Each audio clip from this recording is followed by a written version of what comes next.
perk up. Perk up. If you're here, you're at least reasonably concerned with, well, honestly, with training in general. You know, nobody who's really slacking tunes into the leg days. That's something I have, that's one pattern that I've seen across the videos this whole time, ever since the beginning. Everybody loves chest, everybody loves arms. Back also gets a good amount of love.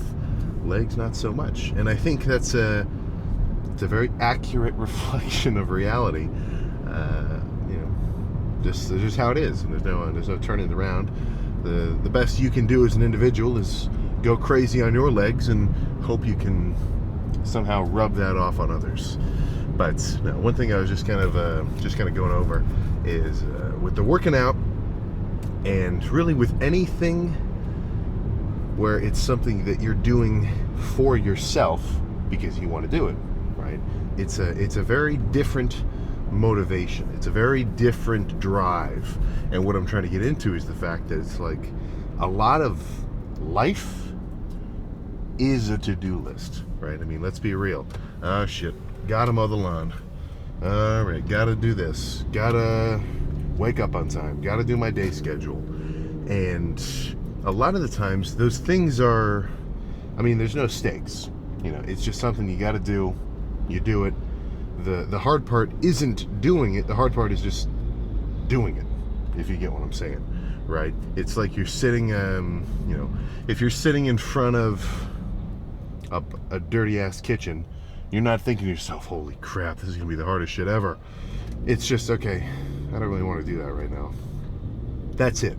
That's the primary difficulty of first world life at this point. It's like, I don't really want to do that, but I guess I have to. All right, let's do it. And that kind of extends into most of everything, you know? I mean, nobody who was in high school really freaking out, at least not too bad, about like, oh crap, you know, I gotta seriously lock it in. Like I'm gonna, it's just, okay, I gotta do this. You know, that's at least for the majority. You know, I'm not talking, maybe you were a 36 ACT kind of guy, like one of my buddies, Aaron, was. But if that wasn't you, then for the most part, you're like, gotta do what you gotta do. But with the working out, and really with anything that is like, that you want to be your thing, you know, like if somebody asked you what you wish you could be doing, that's something where you're not going about it as though it's a chore. You're not going about it as though it's a to-do. You're going about it as though it's something you want to do and you want to get better at it, right? So given that motivation is different and the overall goal system is different, because with any kind of like, you know, chore or task, the goal is simply to complete it to whatever necessary level of satisfaction is required, and then you're good, right? Like, okay, it's done, now I can go back to just regular relaxing. And apart from like a little bit of a dopamine release that we all get from just finishing anything, like there's kind of a little bit of a reward every time you just do something and you finish it, like, okay, finally I'm done, you know. But with a regular shit like that, it's not very intense. But with the working out, or with any kind of thing that you want to get into, be it like fucking, I don't know, the only other things that end up popping in my mind are like painting or sculpture or some kind of just any kind of thing that's like you love doing it. That's your fucking thing, you know. Your thing is just whatever. With stuff like that, the problem that you're trying to solve is usually just trying to reach a new level of progress with whatever that thing is, you know. So it's not about simply showing up, doing it, and then leaving. It's not about just clocking hours or, you know, just anything of that sort of simple-mindedness. It's just about going fucking crazy, or freaking crazy. Sorry about that. You know, it's nobody's gonna get serious gains. Now, this could relate to anything, you know, gains in whatever skill you're looking into, but in the working out, at least, nobody is going to really get super far if their workouts are just tasks, you know? If you're like, okay, I got a couple sets to do, no. Because the thought process of even thinking about it like that is setting you up to fail. Because if you have a task and you think to yourself, okay, I'm coming to the gym to do 8 sets of chest, 3 sets of bench, 3 sets of dumbbell, 2 sets of flies, and 1 set of pec deck or something. And that's how you're looking at it. You're looking at it as though it's just something to be finished, something to just get out of the way and be done with. And then you get to leave and say, okay, finally I finished that. Ugh. Not everyone is like that, of course, but the thought process of going about it like that, not what I like. So what I end up really trying to think isn't such that I'm aiming for specific like numbers of sets and like, okay, I did it. It's finally, that's not the point, Like I'm coming in here for legs today, and I'm not thinking, okay, by the time I've done 8 sets of quads, that will be enough, and then I can finally leave and be done with it. No, that's not the point. I want to show up, load whatever pressing movements I end up, jumping on, be it the new leg press or the pendulum or the hack or whatever. And my goal is not just to do a set, rest, and repeat.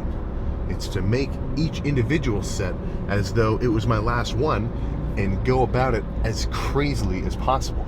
And I don't always do that because it's, if you're setting a badass like level that you want to reach, then the point is kind of trying to achieve it. If every set I could just instantly hit perfect muscular failure, like legitimately, with no effort, and it was just like totally seamless for me, then shit, man, I would be the enlightened lifter at that point. If I could just actually sit there totally straight-faced and somehow someone could attach like electrodes to my biceps and they could read intensity scales off the fucking charts about how hard I was going, but it just was like nothing to me, not there yet, right? You gotta actually fucking dig deep.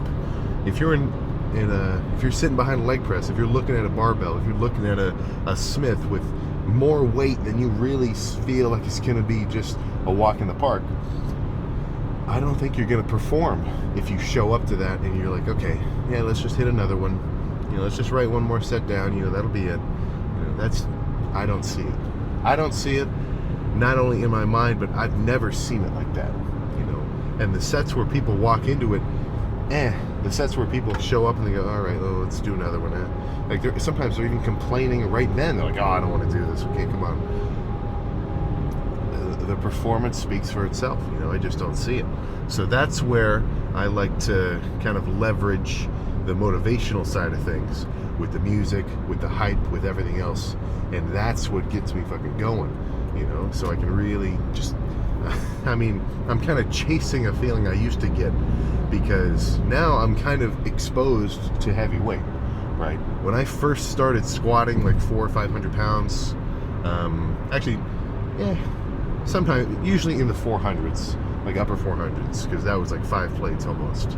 But at first, even like sitting and looking at that, it would get my heart racing before I even had any kind of hype music playing, and I was so nervous about it that I'd be thinking about legs like 2 days before because I was like, oh crap, I gotta squat.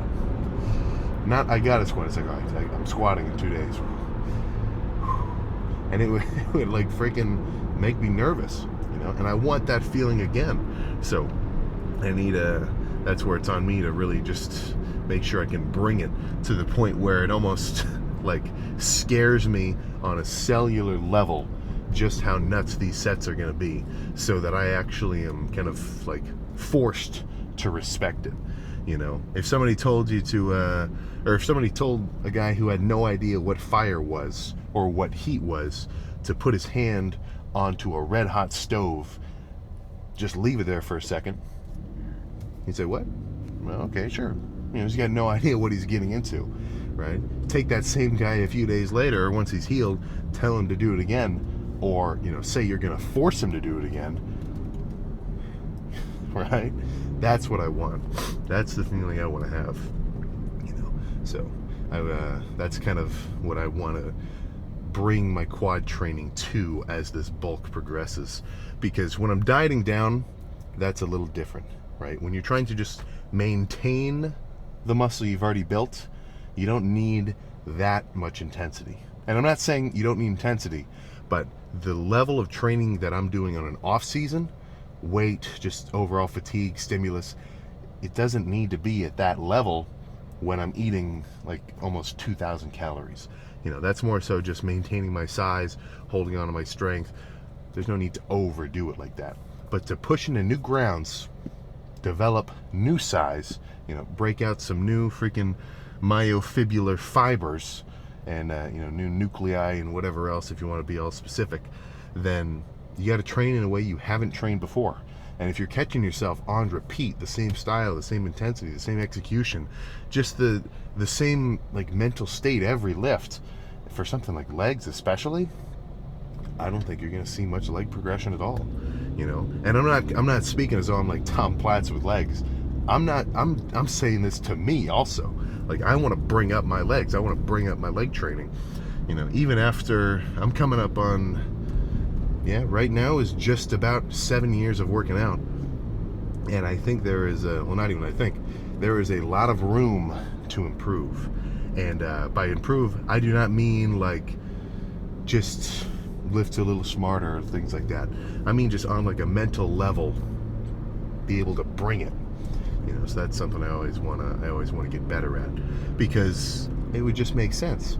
If somebody's been doing something for 7 years, for 10 years, for 30 years, like some of these older guys who I get to talk to at all these expos and things, they didn't get to where they're at because year after year after year they were the exact same dude. No, they were making progress, right? And if you're digging to bedrock, that first wood pick that you make, it's not gonna cut it. It's not gonna fucking cut it once you start getting down. And I think that's a decent analogy for, I mean, really getting good at anything. The longer you do it and the better you get at it, the harder it is to progress. So you as a person have to kind of level up in the same way, right? You can get from level 1 to level 2 like that. Getting from level 50 to level 51 could be hundreds of times more strenuous than that first little jump in the beginning, you know. So that's just kind of what sort of headspace I want to get into today. So I'm probably going to get the "your music is too loud" notification quite a few times in this lift, but that's just what helps. That's just one little factor that'll help me go extra nuts today. So let's just get in there and get started. All right, so here we go. Now, not finalized, but yeah, this is freaking leg alley. From the pendulum to the hack to the leg press to the other leg press to all the leg extensions, the leg curls. This is nice, and this is fucking. I've never used one of these hammer strength curls that was like brand spanking new and fresh. Usually I'm used to seeing these with like the cable all frayed. It's got freaking wires coming off. You don't know if it's gonna rip. So all I can really say is it's just about time to break this thing in. Not the full stack. I haven't done heavy seated curls like this for a little while, so I don't want to just rip my hamstrings off the rip. Not to say rip twice, but you get what I'm saying. So a little more controlled, hold, squeeze, burn, and then just go from there. And since there's going to be a good amount of hamstring activation from the coming pressing sets, especially that hip press in the corner, the one where it's, it looks just like a leg press, but instead of sliding the weight up and down on rails like a regular one is, it's on a pendulum. So the weight actually sort of changes the readout force throughout the rep. So it's a little lighter at the bottom and heavier at the top. So it kind of makes it a little more torturous, if you can imagine, because, well, you almost don't get stuck so much. You'll get to a point where you just cannot do another rep on leg press, and it's not moving, so you get caught there. And that's kind of abrupt. But with the moving like that, with a different kind of strength curve, you can kind of keep moving it, because as it gets heavier toward the top, you also get more leverage, because, anybody could load 20 fucking plates onto a leg press and unrack it for a second, because that's when your legs are almost all the way straight. That's a very strong, sort of position to be in. So at the bottom, when your legs are all the way bent, that's when you're kind of in more of a tricky situation. But since it gets lighter, it's just fancier, just a little different, Not saying better, but definitely different. So I'm going to get a lot of hamstring activation from that pressing motion. So I'll probably chill volume-wise on hams here. I want the intensity to be nuts, but let's say I only do 4 or 5 sets of curls. If I feel like I've done enough and they're pumped and they're reasonably fatigued, and I know they're about to get worked even more on a press, then I think that's about right, you know? So nothing else to do but get started here. And this will be plain, no fancy drop set or anything. Okay.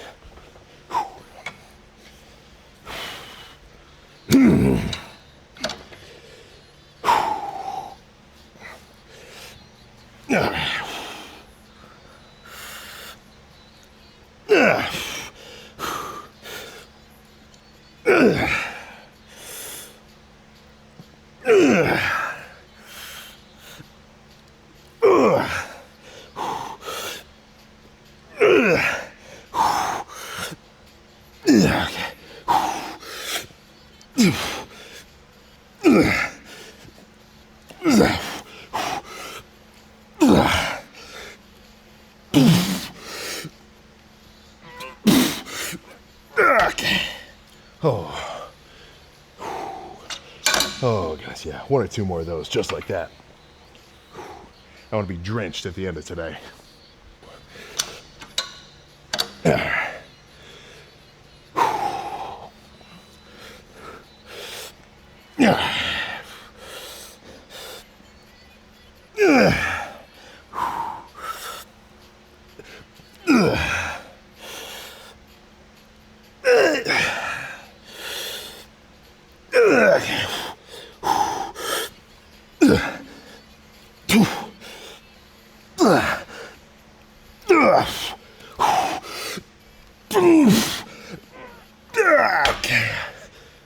Oh, guys. 1 more. And then I'll do some, well, something a little unconventional right next to me.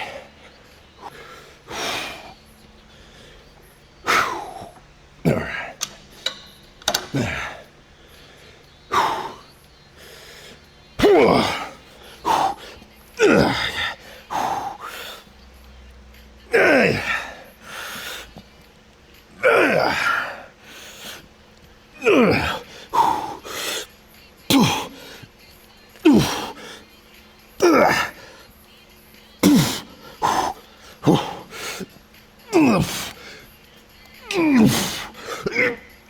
Okay.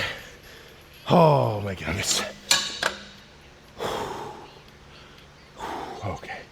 Let's do a lighter single leg set over there. This is starting out very well.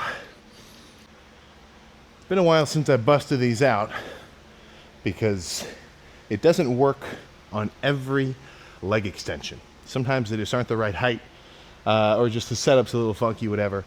But this one is just about perfect. So I got a 25-pound plate underneath my heels.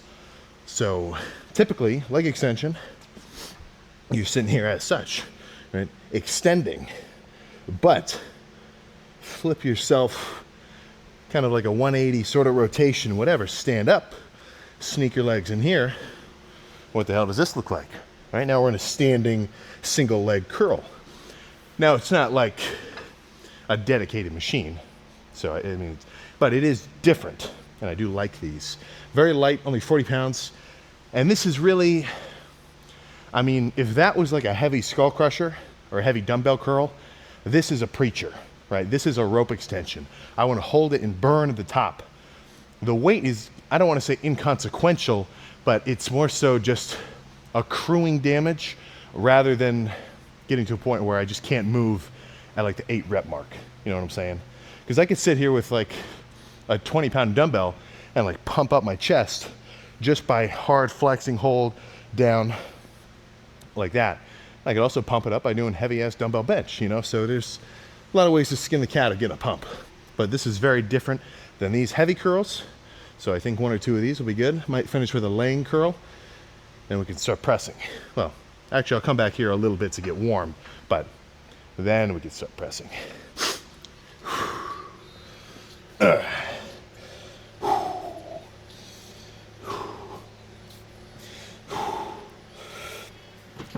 Yeah.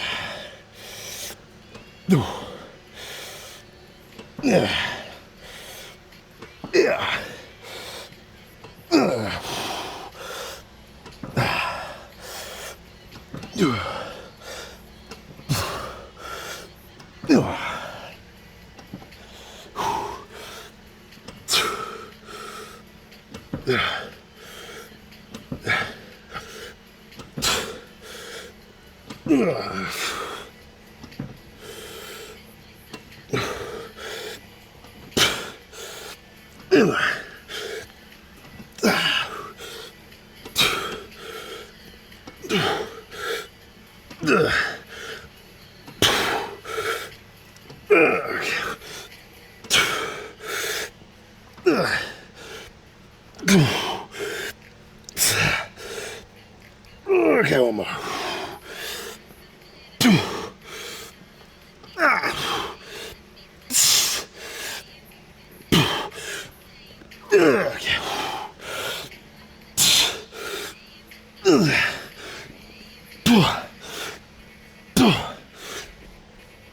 Okay.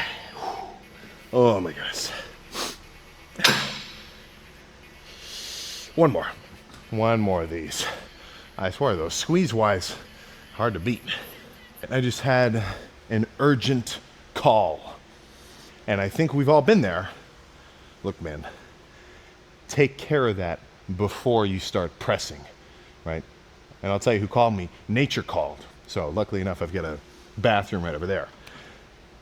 It's never happened, but I've come close on leg press especially, because if you're doing a leg press and it's freaking heavy, you get a lot of intra-abdominal pressure. And I tell you something, the pressure from a leg press or a squat has never made me want to throw up, right? That pressure doesn't come out this way. So now I'm a little curious if you've got any had to throw your underwear away stories from the gym. Now, I'd love to hear it. That'd be great. That's a dog on you, but shit happens literally. One more though, come on. Okay.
Okay. Oh my goodness. Whoa. All right, let's do one set of leg curls, and then we can get quads started. This is just the prologue right here, right? Obviously, I'm still going hard on hamstrings, but quads is its own freaking beast. This is, most leg curls are pretty heavy anyway, but I tell you something, these guys knew what they were doing when they made this one. I don't know about the, because it's like if you use a pull-down cable versus the regular cable fly cable where it's adjustable, right? One feels way heavier than the other. So this leg curl is on that heavier side of things. So 150 pounds available. I don't think for one, I wouldn't even be able to do very good reps, but I think 70, both legs, is a good number for right now after all those curls first. So this will be nasty, and by nasty, maybe I gotta stop saying nasty. Maybe I gotta start saying just come up with a word that sounds more professional, right? These will be rapidly executed reps, but my hamstrings are cooked, right? From those burning single leg standing curls, even the holds on the seated curls, I mean, they've got some blood in them. They're not at full capacity strength-wise. So if I'm not at full capacity, then obviously I shouldn't really be trying to move as much weight as physically possible for a finisher. What should I do? So a little lighter. And then with these reps, obviously I want to have a good squeeze at the top. I don't want to just do the hamstring curl. I want to have a moment where I've reached like the top range of motion and just have an extra oomph at the top of every rep, which I promise if you think about that or visualize it mid-lift while you're doing whatever you're doing, curls, push-downs, bench, back, whatever, if at the top you always have a little extra oomph, it will make a difference pump-wise. And I'm not talking, I mean, I've said this exact thing before. I'm not saying like, oh, you know, it'll be a marginal increase in your productivity. No. Two guys doing the same lift, but one focuses just a little extra on a squeeze at the top of every rep, he will have a better lift. More intense, better pumped, better overall. And he's going to be going harder. You know, I don't want these reps to be mindless, even if they do look a little quicker. But with just this amount of weight, with how cooked they are, this will be it, and then I'll be ready for some leg extensions first. I've been gradually loading the leg press, like getting ready to hit it, because it takes a little bit to actually get ready to load a lot of weight. Like, it's not just like I'm going to sit there with 11 plates and just start moving it. Like, I want to get exposed to it first. Jumping on, I mean, well, I don't need to tell you that. That's like just regular ass beginner knowledge. You know, don't rip your shit, warm up. But no more talking, let's make this shit happen. If I can find a... There we go. A lot of Kesha today. Okay.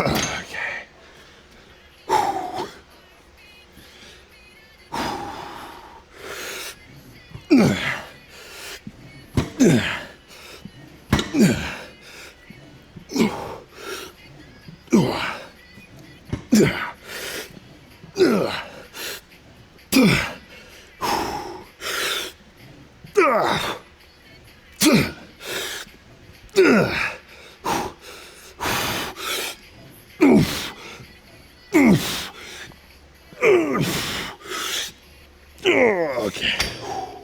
Oh, all right. Oh my goodness. Okay, let's start doing leg extensions. Hamstrings. Hamstrings done. Oh goodness. So that, right about there, that's where we're headed next. But before then, let's start on leg extensions. And the reason I say that, it's not based on because somebody told me to do it. Maybe someone did and I listened and I forget, but either way, my logic here, and I do think this is something to think about, because I mean, let's be real, I'm kind of coming up as an ego lifter at heart. It's kind of my natural state of being. Heavy weight, heavy intensity, better gains. That was kind of my initial thought process. I'm backing off now. I'm a little more chill, you know, haven't pulled something for a good while, and I think that my training is reflecting that. But that was kind of keeping me in a closed mindset with some of my training, you know, especially with chest. Typically, and I still do it, I don't think it's bad all the time, but I change it up. Usually I think, okay, I'm fresh, let's go as heavy as possible and start with the heavy movement. And I used to think you're wasting your time starting with flies and then moving on to pressing because you're just weakening yourself before the pressing, right? Wrong. Closed mentality, but now I see. So I don't remember exactly when I started doing this, but I used to start every leg day quad-wise exactly the same. Squats, 1-2 crazy sets, and then move on to everything else. Leg extension, leg press, machine leg press, whatever. And I'd always start with the heavy squats unpumped, right? I warmed up, I do the leg extensions, get my knees loose, and do 1 plate, 2 plate, 3 plate, whatever. And I mean, I was getting strong, but I think I've been missing out because ever since then I switched to doing at least, well, actually not, usually just about 2 sets of leg extensions to start. Not crazy heavy. I mean, I'm going to do 5 reps and alternate like that because that's how I can kind of really hit failure more easily, right? So if I sit here and do double leg, I might want to call the set early because I'm getting a little more tired. I'm doing both legs at once. It's very oxygen demanding. Compared to if I do 1 leg at a time, it's a little bit longer of a set, but the overall load is a little easier. So it makes it easier for me to really wreck my quads and hit failure, at least in the beginning. But what I'm getting at is by starting with these 2 sets, my quads are warm, they're pumped a bit, my knees are warm. So no matter what, I want to start here just to warm up, like how I start with cable pushdowns before chest, get my elbows warm. But by doing 2 working sets and getting my quads pumped first, I swear I just have a much better time on whatever press comes next. Be it Smith squats, hacks, pendulum, this hip press that we're about to do next. I'm already like just primed to fire my quads. So I'll sit there and, increase weight, feel it out, make sure I, don't go too heavy too soon or anything. But it just feels better, So if you're a guy who always does heavy pressing first for quads and then something like a leg extension after, I really would recommend at least trying a few hard, good sets of leg extensions before your press.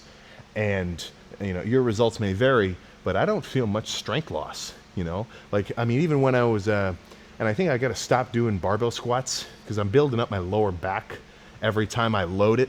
I love them, but I think in the pursuit of bigger quads and a trimmer waist, I might have to stop doing them. And I'm getting so tight in my chest, even getting under the bar is a freaking chore unless I stretch out. But it just feels better. Everything's firing. It's all, you got the engine warm before you start really revving it. It's you don't want to do a cold start, but that's kind of what I'm saying there. So if you know somebody who's always squat first, leg extension after, try switching it. And the worst case scenario, you say, I don't like that, and go back. Best case scenario, you start growing tree trunks like Tom Platz. Now that's like a 0.0001% chance to be the Tom Platz of quads. But if that's the best case scenario, why wouldn't you try it? But, okay. Let me get in the zone here.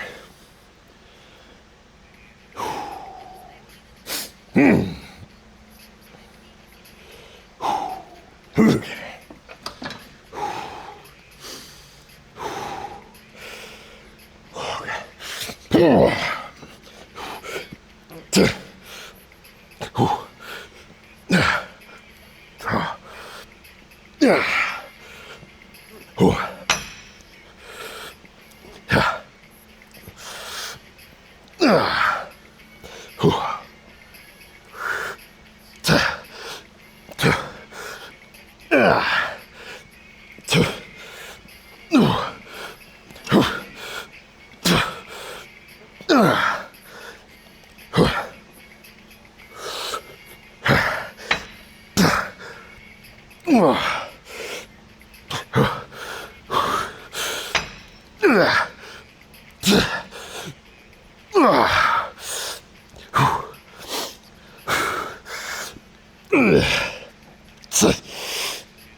One more.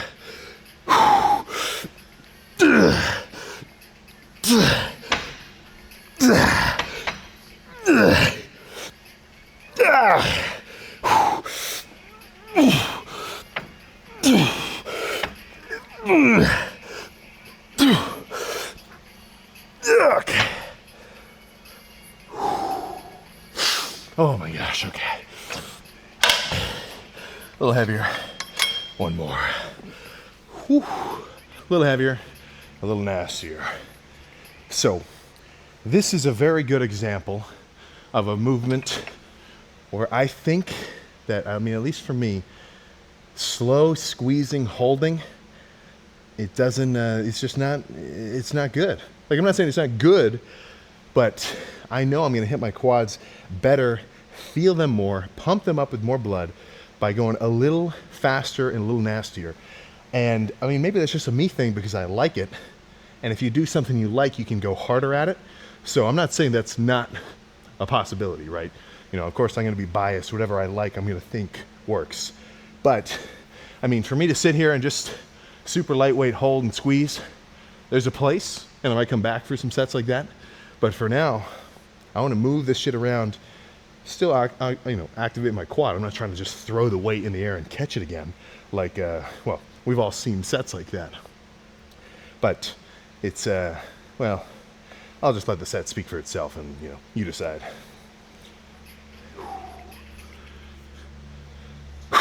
Okay.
Okay. All right. Let's go press.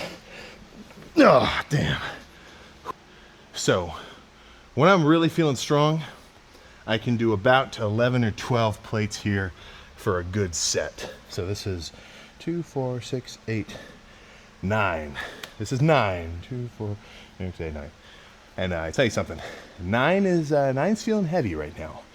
Now, of course, I did just do some leg extensions, so after the last feeler rep, I have taken a little bit to kind of breathe. But yeah, I'm going to be sitting here for quite a while, and I think I need a damn leg day throne, or just like a couch or something, because you know, between sets, a lot of guys will say, or some of the older school guys are like, dude, don't sit down, man, stand up, keep moving the full lift. I'm like, dude, I'm sitting down. I came in here once, I had extra heavy sweats and a sweatshirt on. I had to lay down because it was so freaking hot. I was sweating my freaking you-know-what's off. But yeah, I would certainly recommend maximizing your mid-set recovery. But yeah, so 9 here, and these are going to be slow-ish. The first few I'll do slow, really ride the negative, deep stretch.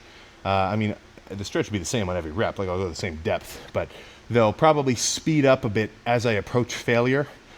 And I don't really want to fail here, simply because then I've got to unload all these plates, press it back up, load them again. So I want to call it right at the cusp where I can do one barely, maybe help myself by pushing on my knees, but not get stuck. There are safeties, so I will not get smushed. But yeah, with leg press, it's just kind of a chore, unless you have somebody actually up here trying to spot you. But honestly, with this much weight, I mean, a spot doesn't even really help, you know. So that's where I'm kind of in a tricky spot, because I want to go crazy, but I also want to time it so I can actually finish it. So that's what'll separate, you know, a casual lifter from somebody who's got a dog in them, because you don't want to call it too early, right? If you call your reps too early, there's no reward.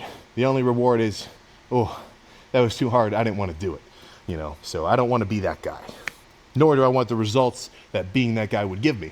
So I've got no logical reason to take it easy, is what I'm trying to get at. So give me a second to get in the zone, and then hopefully this will be a 25 rep set, or at least 20.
Ooh, yeah.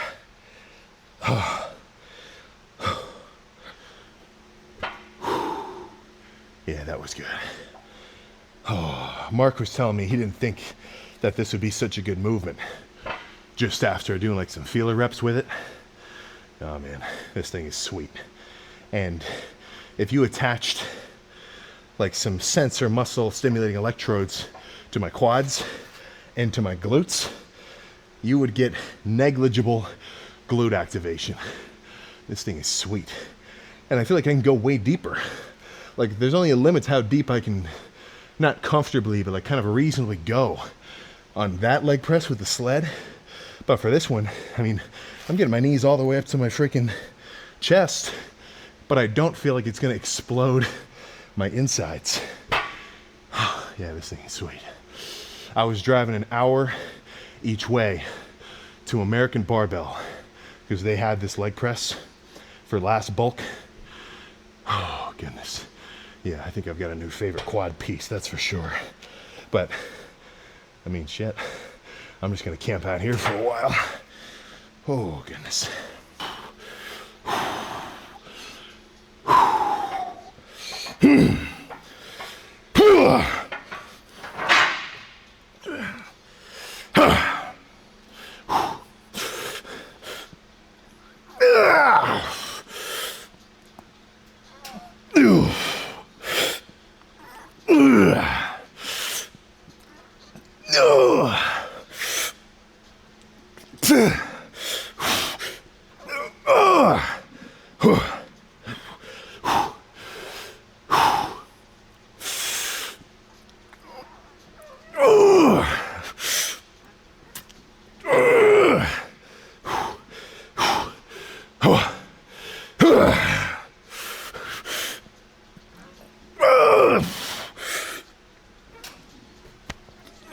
Okay.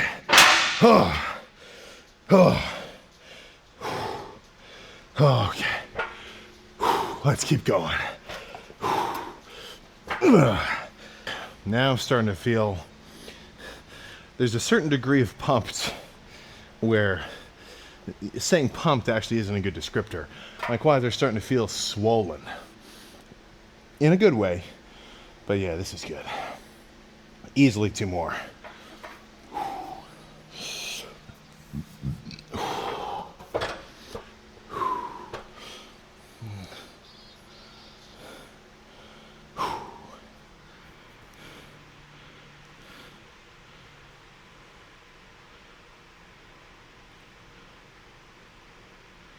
Ah, jeez.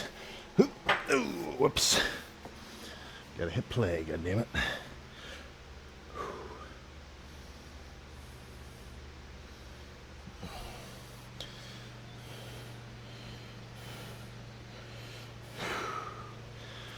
There we go.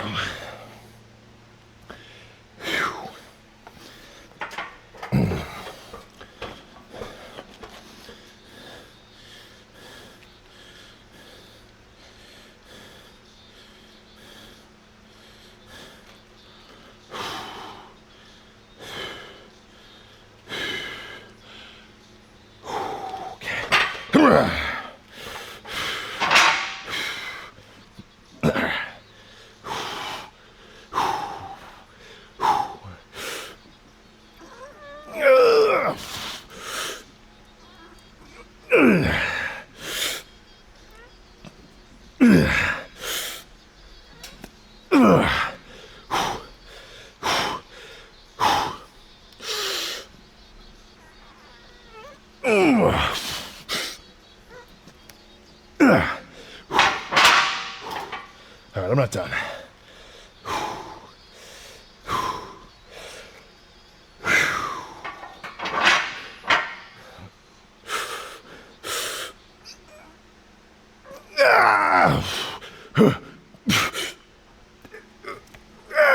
Okay.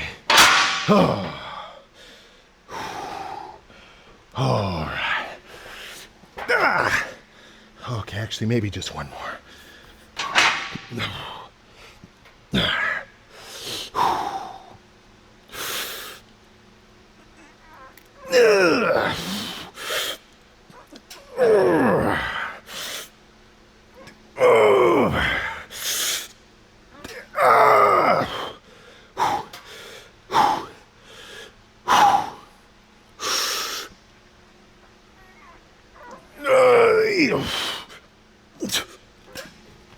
Okay.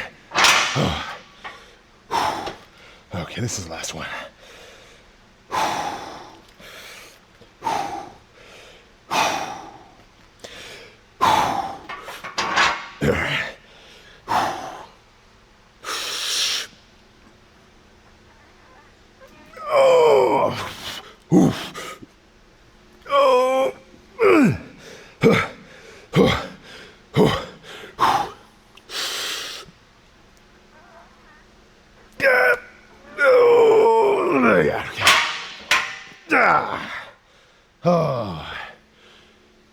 Okay. Oh, that's enough. Holy crap. Yeah, that was freaking good. There we go. Yeah, we've got to take a pit stop to the freaking public pool. I got to beat the heat. But that won't be today. That will not be freaking today. But, yeah, I feel pretty good after those 4 sets. And I kind of need to ramp up my my exposure to heavy quads again, especially after that last 2 weeks of kind of a trip without. I mean, I only had the one heavy set of Smith squats. And that's on me. That's not just a situation. That's kind of something I sort of put myself into. But that's, if you get to the point where you develop reasonably like serious strength, it's something to consider, because obviously, sure, you might have the muscular capability to move a lot of weight, but it can get to a point where if you're not consistently doing that week after week, and then you just jump into something like crazy, that's where injuries happen. If you're a power lifter, you don't just suddenly rip your pec off or explode your MCL or whatever because you're lifting heavy, right? Apart from just the random things that are completely unpredictable, you're exposed to that weight. They're used to it. That's what their body is exposed to a lot. You're going to adapt. So if you're, regular lifter, not really doing any 1-rep maxes or anything, or insanely heavy sets, and out of the blue you decide, all right, I'm squatting 4 plates today. I don't care that I haven't squatted for 2 months. I'm going for it. Not good. I am. Yeah, this is a while ago. This is maybe a year and a half, 2 years ago. I'm at Metro down in a little more of a kind of a grungy gym around where I'm from, and I was I don't remember what I was doing, and like I think I hurt my wrist or something. I don't remember what happened, but basically these guys wanted me to spot him, and he was squatting 5 plates, and I'm not knocking the guy personally, but it was not an awesome idea. But there were safety bars at least, but he unracks it. We got a triple spot going on, 3 guys, one in the back, I'm on one of the sides. And let's say he had a good 8 inches of downward motion before the weight took control, smushed. Now the safeties were pretty low, but they were high enough that he was good. It was not going to happen. It was not going to happen. And he kind of hurt his knee a little bit, and then he tried to do it again. And I didn't want to say no, so I stand there again, and it just comes down.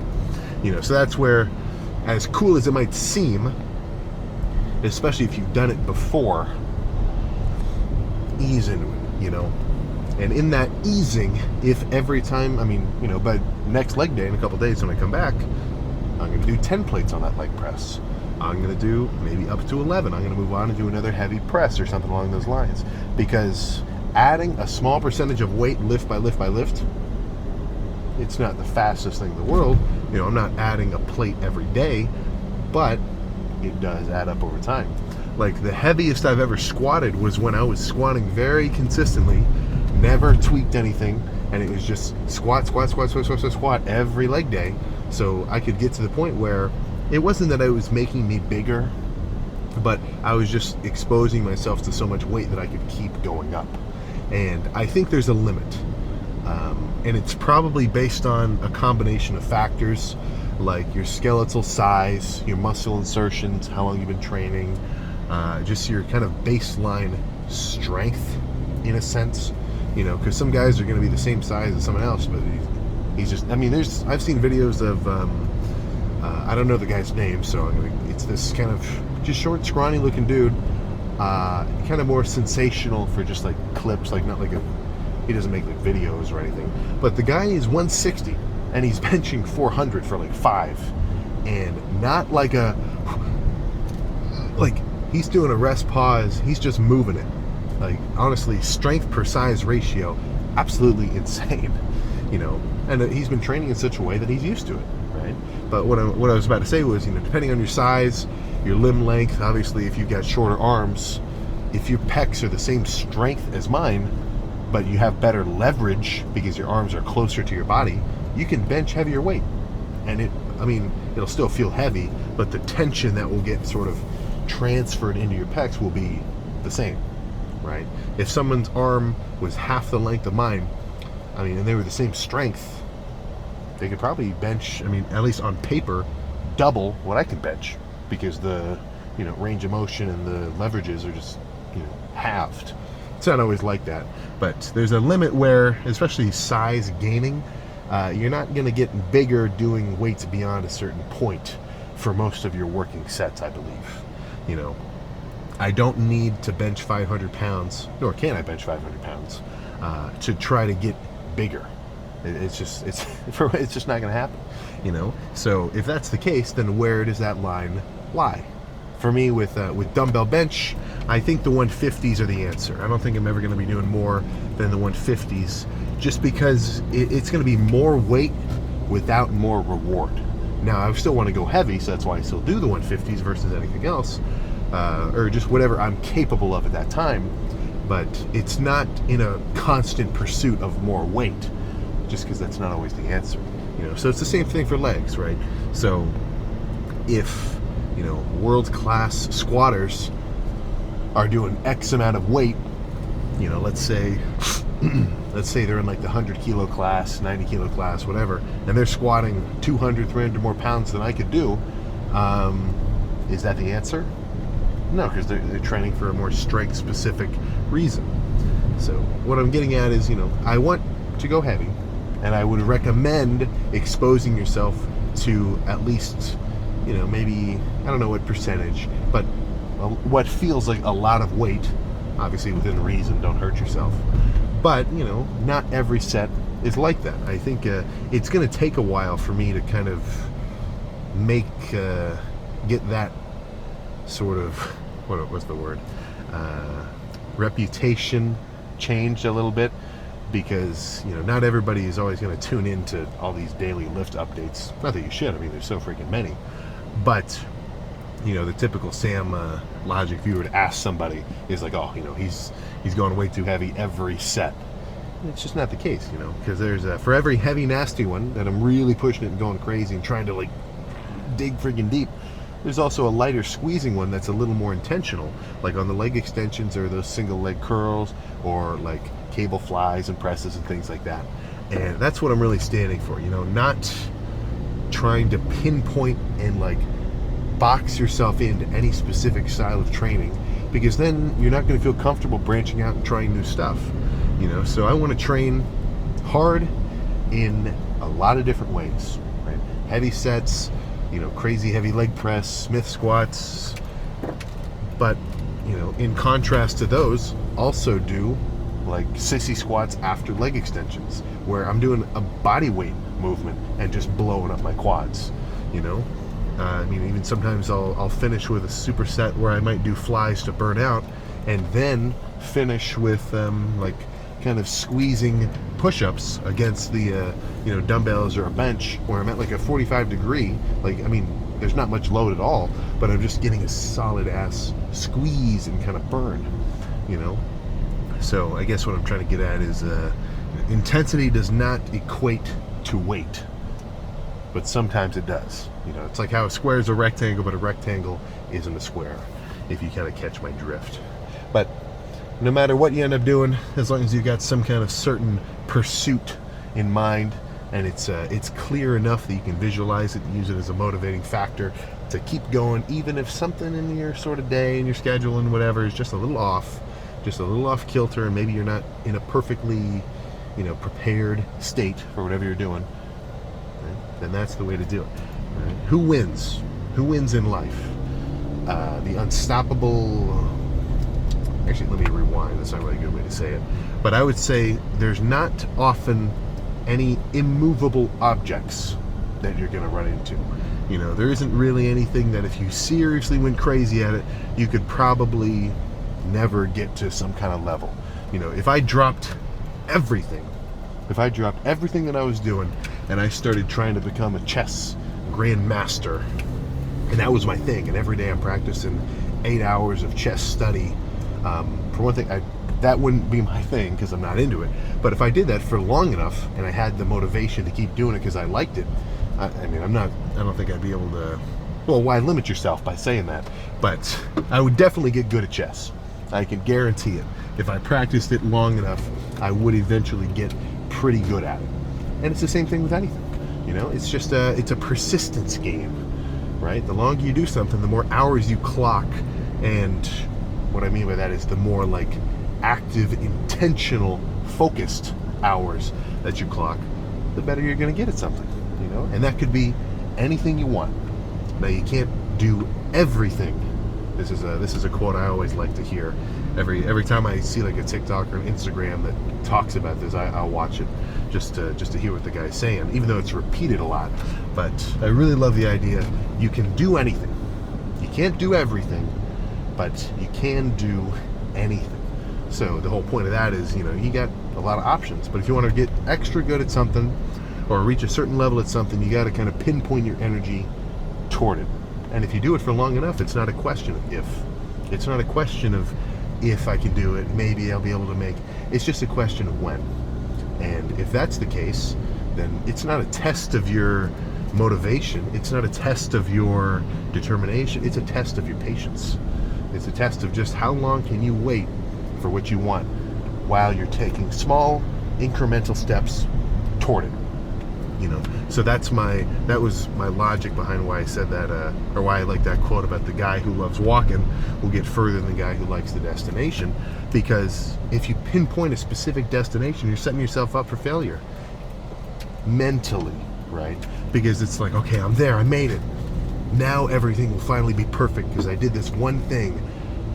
But life goes on, you know. So now where are you going to point your ship towards? You know, so it's more so about having a good trajectory headed towards wherever you want to go. It's not about reaching it. It's about the pursuit. So not to get any deeper than that. I feel like I've been chatting for a freaking while, and I got to make a couple pit stops before I go home. So all I can say is I hope that if you had legs today, or if you've got legs later and you're using this as a little bit of a hype up, dude, go nuts. Don't hurt yourself, but go absolutely freaking nuts. And you're the only person who knows if you're doing it. You know, I've seen this a lot. This will be my last thing before we check out of here. But I've seen guys where I've seen them for long enough, I can kind of gauge how strong they are, you know, how much weight they can really move. And I've seen fake failure. I don't like it. Not cool. Ugh. Now, obviously, you know, I'm not gonna really freak out about what anybody else is doing. It doesn't affect me. But it's not hard to come into the gym and fake it. It's like, that's failure. I did it. Nah, man, come on. You're not lying to me. You're not lying to the people around you. You're lying to yourself. So if you see that, say something. Or maybe don't. Don't be a punk going up to everybody in the gym.